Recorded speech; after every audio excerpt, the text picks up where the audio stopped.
মুসলিম সাধক সুলতানুল আউলিয়া গাউসে জামান কুতুবুল আলম হযরতে শাহ কামাল রহমাতুল্লাহ আলাইহি বাংলা ভারতে কোন এক এলাকায় সফরকালে এক নির্জন স্থানে দেখতে পান এক যোগী 12 বছর পর্যন্ত আগুনের পূজা করছে নৈকট্যের জন্য।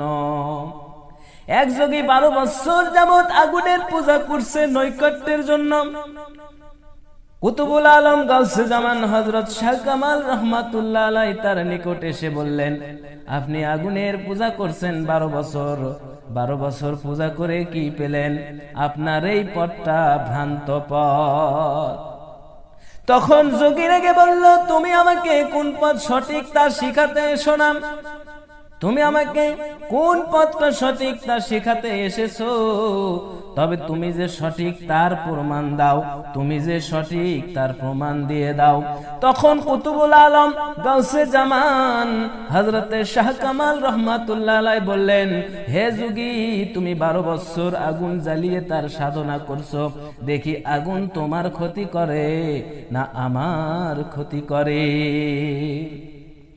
এই বলে শাহ কামাল রহমাতুল্লাহ আলাইহি বিসমিল্লাহ বলে যখন আগুনে হাত প্রবেশ করে দেন, অবাক কাণ্ড, আগুন হযরত শাহ কামাল রহমাতুল্লাহ আলাইহির কোনো ক্ষতি করলো না।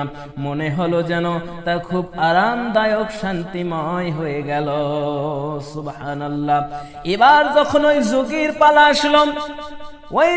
পালা আসলো, যোগী যখন আগুনে হাত দিল, হাত দিতে দেরি, তার হাত আগুন ঝলছে, দিতে দেরি করলো না। এবার যোগীটা যখন আগুনে হাত দিল, হাত দিতে তার হাতটা আগুন ঝলসে দিল।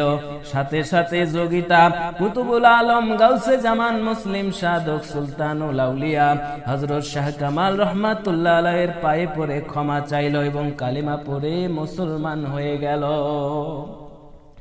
মুসলমান হওয়ার পরে হযরত শাহ কামাল রহমাতুল্লাহ আলাইহির সোহবতে থেকে একজন কামেল ওলিতে পরিণত হয়ে গেল।